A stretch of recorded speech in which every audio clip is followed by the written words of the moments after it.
If you clicked on this video, you probably care about rifle precision, getting the rifle to shoot as small as it can. There are many pieces to that puzzle, but one piece that does not get the headlines that it deserves are the conditions that we tune in. Let's start that conversation today.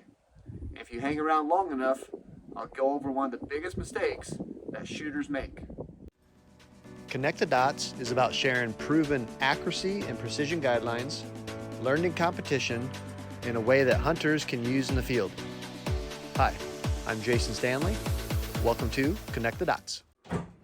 Tuning is a step-by-step process where decisions are made based on what the groups tell us.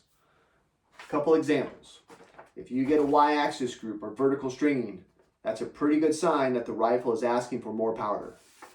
If you get split groups like 3 and 2 or 4 and 1, it can be a couple things. One is your load is super close. You're right there. It might be just a tad bit too hot.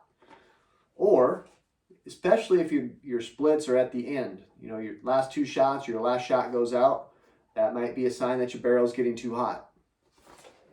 There are lots of factors that can affect the group size and shape. The bullet we're using, the powder, the amount of powder, neck tension, seating depth, lots of factors in that puzzle. But one of the biggest pieces that doesn't get talked about as much are the conditions that we shoot in. To make the correct decisions, the shooter has to know if those group sizes and shapes were caused by the components or by the conditions. I read this all the time on the internet. My out-of-the-box factory rifle will shoot a 1/4-inch group all day, every day. All day, every day?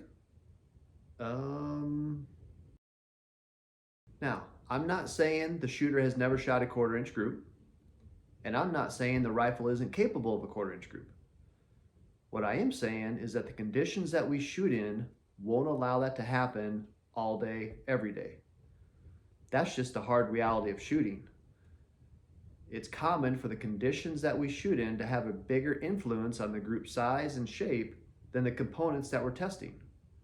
That's why it's important to tune in the correct conditions. I like to call these condition variables the big 3: mirage, wind, temperature. The correct condition starts with little to no mirage. While looking through your sights, mirage will make the target blurry and seem to dance around.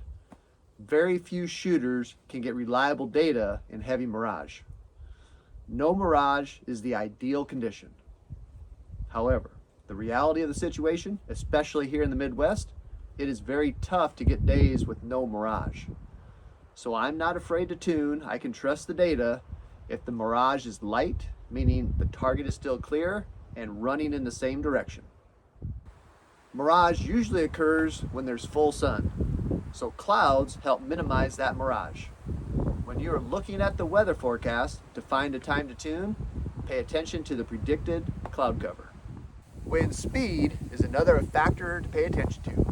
Unfortunately, many shooters get this one wrong. To get the best tune, you actually want some wind. Let me say that again. You want wind while tuning. No, not this strong a wind.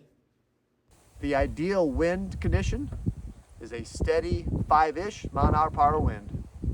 Realistically, when I'm looking at the weather forecast, I'm looking for steady winds above 3, but under 10 miles an hour. I think one of the biggest mistakes that people make is trying to tune in the early mornings or late afternoons when there is no wind. If you're one of those people, then consider the following. The theory of tuning during a windless time makes sense. The shooters are trying to get rid of a major variable. The enticement of shooting that wallet group is pretty high. However, you also might shoot a group that leaves you wondering, what the? On calm days, your guess is as good as mine if you're going to shoot a wallet group or a train wreck. Bench rest shooters believe these non-wind times are when the gremlins come out. We blame the gremlins for those unexpected flyers that kill a group. A tad more realistic explanation. When it's a dead day, we might not be paying close enough attention to the conditions that are out there. Stuff's still going on. Light, steady winds seem to even out those gremlins.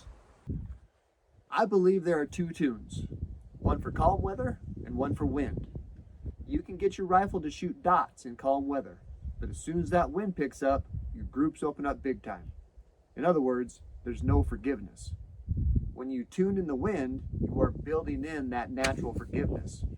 In other words, the wind won't influence the bullet as much. If you're a competitor or a hunter, that's a pretty big deal.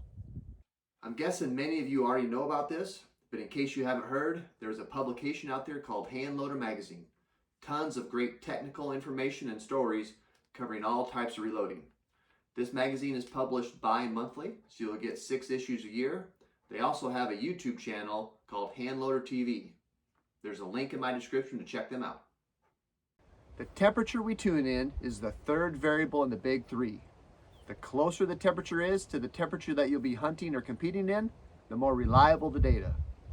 I think 20 degrees is a pretty safe margin.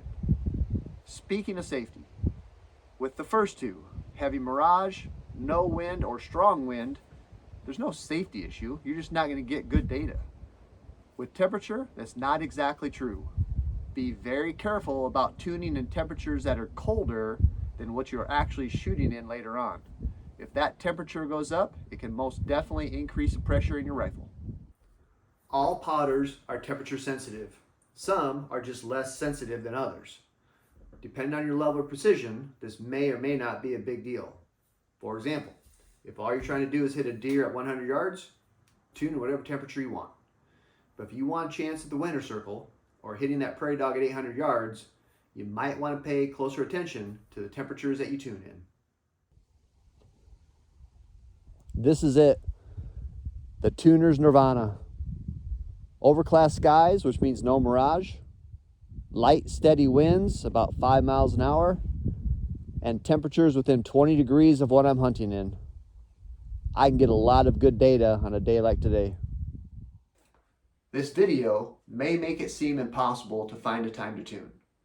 Couple things to remember. Number one, the whole day doesn't have to be perfect.